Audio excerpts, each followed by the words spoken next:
Kamu yakin yang kamu minum dari cangkir cantik itu kopi? Itu racun rindu yang mengandung aku. Hidup adalah kumpulan perpisahan.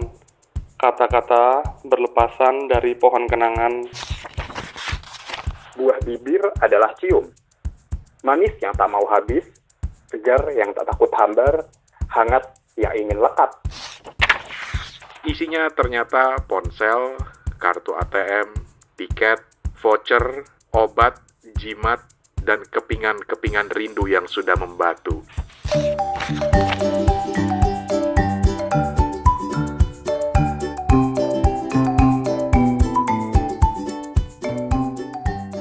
Assalamualaikum teman-teman, ini Rane dan nanti ada beberapa teman lain yang akan bergabung juga dalam sebuah episode lawas yang sengaja kami unggah kembali dengan satu alasan tentunya. Jadi begini, hari ini saat kami unggah episode ini tanggal 6 Juni 2024, sudah 40 hari berselang sejak berpulangnya penyair Indonesia Djoko Pinurbo. Djoko Pinurbo atau lengkapnya Philippus Djoko Pinurbo lahir di Sukabumi, Jawa Barat tanggal 11 Mei 1962 dan wafat tanggal 27 April 2024 dalam usia 61 tahun di Yogyakarta. Sejak SMA, beliau sudah rajin sekali menulis puisi, dan hingga akhir hayatnya, beliau sudah banyak meninggalkan karya-karya yang banyak disukai dengan gaya yang khas, yang nyeleneh, memadukan diksi dan keindahan bunyi kata, tapi sangat kontemplatif, reflektif, kalau tidak bisa dibilang menyindir kondisi sosial di sekitar kita, kerap demikian. Puisinya memadukan kemampuan bernarasi dengan sentuhan humor dan tidak jarang ironi. Beliau juga banyak menggunakan objek sehari-hari sebagai objek puisinya, seperti celana, kopi, telepon genggam, termasuk juga kaleng biskuit. Ya, ngomong-ngomong soal kaleng biskuit, di awal tahun 2020, kami di Kepo Buku pernah mengulas puisi atau buku puisi Djoko Pinurbo yang waktu itu baru saja terbit. Judulnya Perjamuan Kongguan. Kabarnya ini salah satu buku puisi beliau yang paling laris. Nah, di episode lama ini, tepatnya rilis 6 Februari 2020, kami mengundang dua podcaster yang terkenal dengan puisi-puisinya. Walaupun mungkin sudah tidak terlalu aktif saat ini, tapi dulu aktif sekali. Beliau adalah Mas Budi Winawan di Jakarta dan Mas Heru Herlambang yang waktu kita merekam episode ini tahun 2020, beliau masih menetap di Kepulauan Bermuda.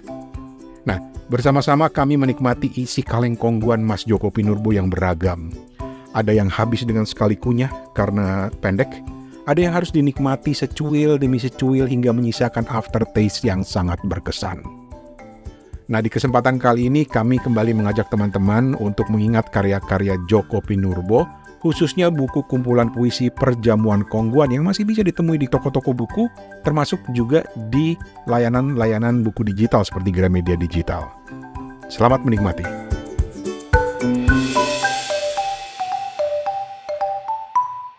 Jokpin kayaknya yang mempersatukan kita di episode kali ini. Udah baca belum nih? Udah, bahkan waktu peluncuran bukunya itu datang juga ke sana. Jadi belinya pas di sana. Ya, ada Pak Tapardi juga di sana, terus ada teman-teman dari acara open mic puisi itu juga ada yang di sana, jadi rame, seru banget. Oh, keren. Cerita dong, apa sih yang diceritain Mas Jokpin dari bukunya itu?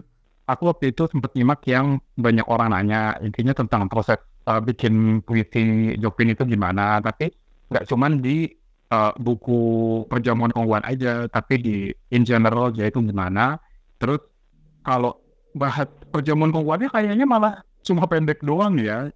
Lebih seringnya ngomongin tentang puisi in general gitu. Apalagi kan di situ ada Pak Sapardi, terus masih ada yang anak-anak mahasiswa juga. Jadi banyak yang nanya kayak puisinya Jokpin kok sekarang pendek-pendek gitu. Terus ada pertanyaan yang menarik itu, saya kan bikin puisi nih, terus kalau kata dosen itu kayak nggak sesuai KBBI, nggak sesuai aturan gitu-gitu, terus gimana Pak? Gitu. Waktu itu nanyanya ke Pak Sapardi gitu. Terus yang waktu itu Pak Sapardi jawab, ya diberjelas aja gurumu itu. Maksudnya dari obrolan itu, dari diskusi itu, jadi kita tahu bahwa puisi itu makin kesini sebaiknya memang lebih bebas dari aturan, nggak kayak yang kita kenal di bangku sekolah gitu. Dan itu di bukunya Jokpin kan juga kelihatan banget ya makin ke sini dan makin kelihatan lagi di perjamuan Kongguan gitu. Ya, dan banyak sekali dia pakai bahasa yang bukan banyak sih, tapi ada beberapa kata-kata yang misalnya ya sebenarnya bukan kata baku gitu dalam bahasa Indonesia. Bahkan dia pakai banyak istilah-istilah bahasa Jawa deh kayaknya ya gitu ya. Iya, banyak. Ini gue dapat satu referensi menarik nih. Jadi di situ kan ada kaleng pertama, terus ada kaleng kedua gitu kayak gitu loh ya di bab-babnya itu. Jadi dia bilang kaleng pertama itu temanya acak, nggak spesifik. Dan di situ yang paling gue suka tuh puisi Markipul tuh gila. Itu gue sampai ketawa ngakak bacanya gitu ya. Baru kali ini gue baca puisi ngakak gitu. Terus ada kaleng kedua. Kaleng kedua itu katanya di situ dia cerita dia bermain-main dengan bahasa Indonesia. Terus kaleng ketiga itu memang dia banyak menyebut nama orang ya. Jadi tentang hubungannya dengan seseorang. Gue curiga nih sama Mas Jokpin nih. Siapa sih itu orang gitu. Terus yang bagian ketiga nih yang tentang Kongguannya. Wah ini keren banget karena Kongguan, tema Kongguan gitu yang dia ambil. Sebuah biskuit yang paling dekat dengan orang-orang di Indonesia. Nah terkait dengan Kongguan ini misalnya pertama kali gue beli bukunya di Gramedia Digital langsung gue cari mana yang ngomongin tentang Kongguan dan ketemu ke bagian puisi yang kayak gini nih isinya nih. Mari kita buka apa isi kaleng Kongguan ini. Biskuit, peyek, keripik, ampiang, atau rengginang. Simsalabim, buka. Isinya ternyata ponsel, kartu ATM, tiket, voucher, obat, jimat, dan kepingan-kepingan rindu yang sudah membatu. Duar, gue langsung keren banget kan? Buat gue kaleng Kongguan itu penuh makna. Gue misalnya bisa nyambung dengan puisi ini karena gue tuh suka banget menyimpang barang-barang gue di kaleng, dua macam kaleng yang nyokap gue sering beli dulu. Satu kaleng regal, nggak tahu ada yang masih ingat nggak kaleng regal. Yang kedua kaleng Kongguan. Nah itu ketika gue ambil lagi itu gue benar-benar seperti mengambil kenangan gitu dari dalam kaleng itu. Jadi gue bisa relate dengan puisi ini. Kalau Heru gimana Her?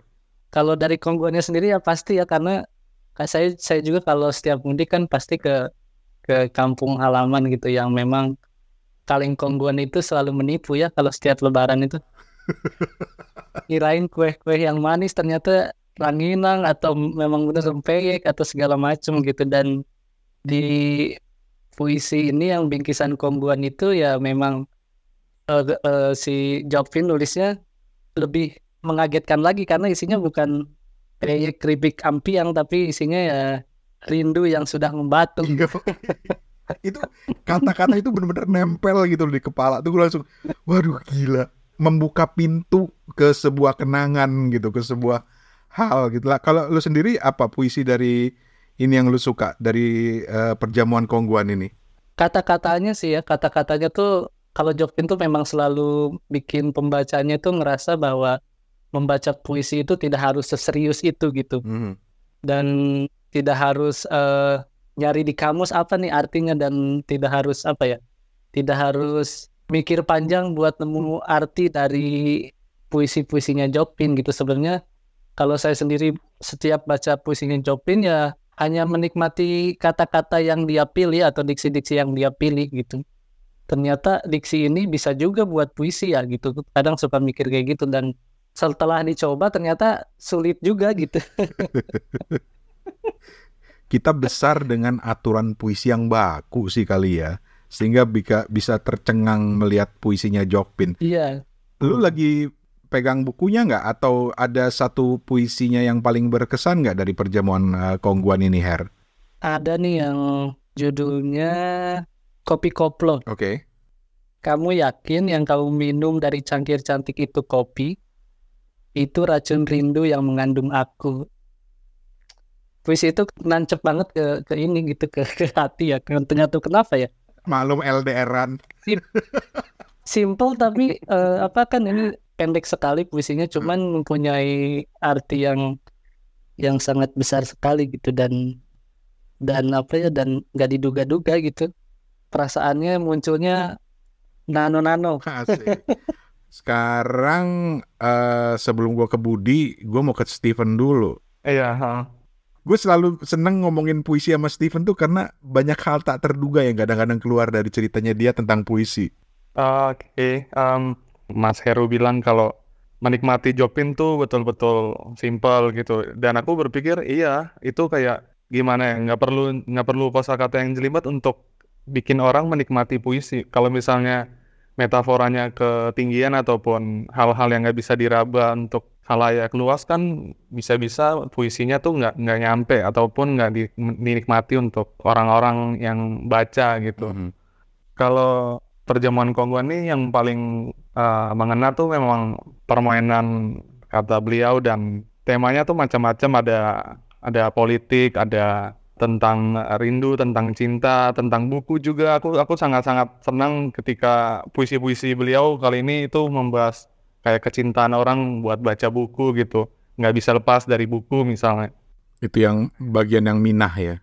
Iya itu kali yang ketiga tuh favorit aku juga tuh yang bikin ngakak.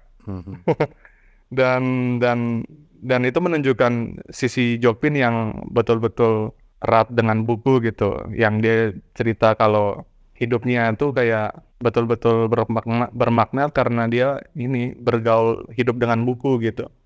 Dan yang aku acungin jempol gitu ketika puisi di beliau juga yang kali ini, yang di 2020 ini juga merekam keadaan Indonesia waktu 2019 kan, yang bisa kita amati di halaman 26 tuh, di puisi yang judulnya Pesta. Tapi di dalam puisinya tuh kayak kegetiran ataupun keterbalikan dari judul tersebut gitu. Ini loh yang kita bilang untuk pesta 5 tahunan tuh nyata-nyatanya tuh kok kayak gini gitu. Dia juga membuat kita sedikit merenungkan ataupun ya seenggaknya dia merekam peristiwa yang terjadi di bangsanya gitu lewat bukunya. Tapi yang pokoknya tentang Mina tuh yang the best lah buat aku. Tentang Mina ya? Iya. Ini nih yang paling salah satunya ya. Halaman 97, Jalan Mina. Di jalan berkelok di landai buku, 5 kilometer menuju Mina menggigil sendirian, mengarungi dingin waktu. Hidup adalah perjalanan kehilangan. Hidup adalah kumpulan perpisahan. Kata-kata berlepasan dari pohon kenangan, berserakan di tanah cadas, dipungut dan dimasukkan Mina ke dalam tas. Dan akan dirangkainya menjadi kalimat yang panjang berliku, yang subjek predikatnya jelas. 2019. Kenapa lu suka itu, Fen? Ya, hidup tuh kayak apa ya yang orang bilang tuh it is what it is ya Bang Rane ya. Asik. Jadi ketika Jokpin bilang di buku ini kayak hidup tuh perjalanan kehilangan gitu ya. Ya aku mengamini puisinya tuh relate dengan aku pribadi. Asik.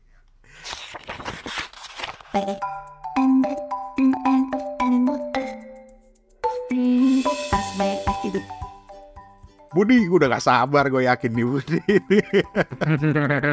Oke, come on. Bud, dari point of view lo Bud, soal Perjamuan Kongguan ini Bud. Perjamuan Kongguan tuh aku kelar baca sehari, jadi beli siang atau sore gitu, malamnya udah kelar karena emang pendek-pendek kan, nggak terlalu panjang dan gampang banget lah untuk dicerna gitu. Oke, sorry, gua cut dulu di situ. Lu kalau baca buku puisi itu gimana sih Bud? Tergantung buku puisinya, tapi kalau bukunya Jokpin tuh biasanya dibaca sampai habis terus lanjut halaman selanjutnya gitu aja sih. Kayak baca buku biasa ya? Kalau misalnya aku ada yang kayak nggak ngerti, kayak ini maksudnya apa ya gitu, aku baca ulang lagi dari awal gitu, dari awal puisinya gitu. Oke, lanjut. Karena apa ya, aku pribadi, aku suka puisi udah dari lama, cuman mulai rutin baca itu sejak ikut open mic puisi, terus kayak dari situ kan terus bikin podcast puisi, terus yang dengerin ternyata lumayan banyak, terus aku kayaknya mau coba fokus di puisi deh, bacaannya lah, karena kan Senatil juga terbatas ya, jadi coba menyortir genre bacaan ke puisi dulu aja deh kayak gimana gitu. Nah ternyata aku merasa mudah tenggelam sama puisi gitu, karena aku pribadi juga orangnya nggak suka keramaian gitu, terus sukanya menyendiri di kosan gitu kan. Dan ketika baca puisi gampang gitu, apalagi kan sekarang udah ada teknologi, maksudnya udah ada Spotify gitu, jadi bisa dengerin musik yang kira-kira kalau jadi pengantar baca buku tuh yang mana sih yang enak gitu. Oke. Terus balik ke perjamuan kongguan nih. Lu pilih yang wafer atau yang coklat atau yang apa nih? Perjamuan kongguan kalau aku dulunya waktu sebelum sampai ke kaleng keempat itu sempat bertanya-tanya kayak ini kenapa namanya perjamuan kongguan ya gitu. Terus setelah di kaleng keempat baru disinilah dibahas kongguannya. Itu pun aku masih sampai selesai baca tuh masih bertanya-tanya ini kok banyak banget ya, ada malam kongguan kalau nggak salah, ada mudik kongguan, ada anak kongguan tuh banyak banget gitu. Terus aku coba mikir-mikir lagi, mungkin maksudnya Jokpin di sini adalah kongguan itu multifungsi. Pertama bisa buat nyimpen apa aja, isinya macam-macam gitu, bisa rangginang, bisa isi kongguannya, dan kalaupun isi kongguannya kan macam-macam kan, ada wafer, ada biskuit, ada apa gitu. Dan selain itu Jokpin juga nggak cuma bahas soal isi dari kaleng kongguannya, tapi fisik kalengnya itu sendiri. Jadi di kalengnya kan ada ilustrasi ibu sama 2 anak gitu ya, itu jadi sampul bukunya. Terus dia bahas tentang unsur keluarga di situ.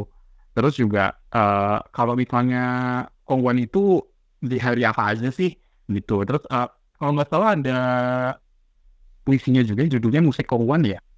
Itu juga kayak bunyi kaleng kongguan tuh gimana sih gitu. Aku dulu juga waktu masih kecil sempat kan mukul-mukul kaleng namanya anak-anak gitu, dan kalengnya kan beda kan, kalengnya tuh kokoh kuat gitu. Jadi kayak ternyata semua tentang kaleng kongguan ini dieksplor banget gitu. Tapi cuma di kaleng keempat sih gitu. Cuman aku jadi masih meraba-raba nih kira-kira kalau yang di kalengnya lain tuh kenapa ya kok masuk di sini gitu. Cuman ya mungkin itu sih, beliau mengambil bahwa ya kaleng kongguan itu macam-macam gitu, jadi macam-macam bisa ada di sini gitu.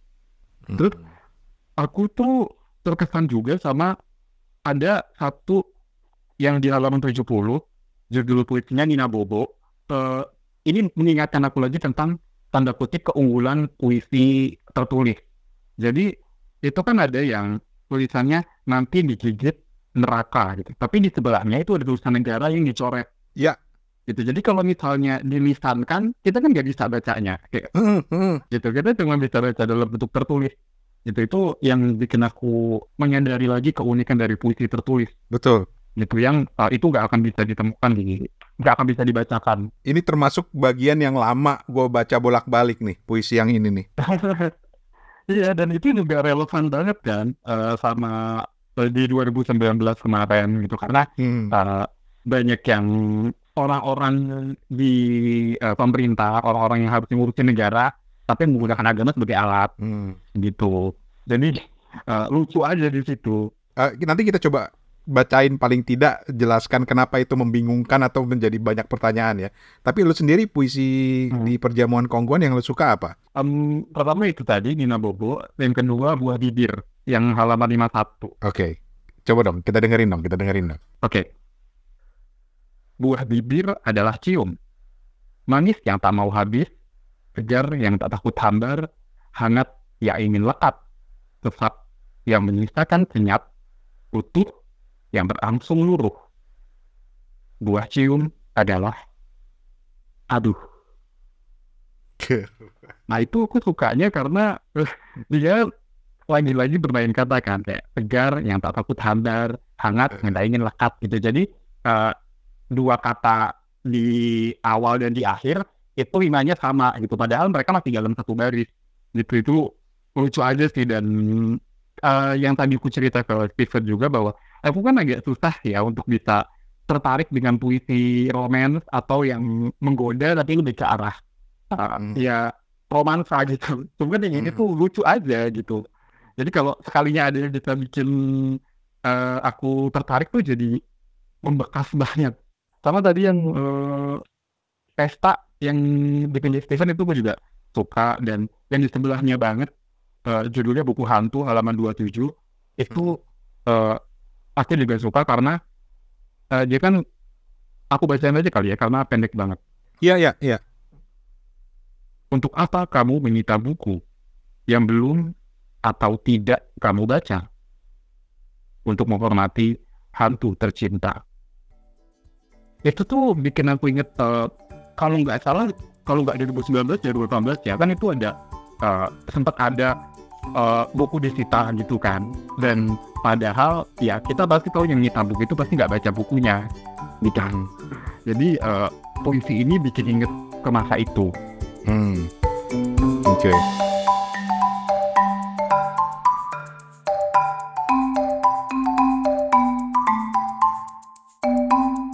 Begitulah teman-teman, baru saja kita menikmati kembali sekaleng kongguan yang belum tentu isinya biskuit, tapi bisa rengginang, peyek, benda-benda kenangan, dan bahkan puisi. Ada beberapa episode Kepo Buku yang juga membicarakan soal puisi, termasuk satu episode di mana kami bertukar puisi favorit masing-masing. Episode-episode itu masih bisa didengarkan di kepobuku.com, jadi jangan lupa mampir ya, kepobuku.com.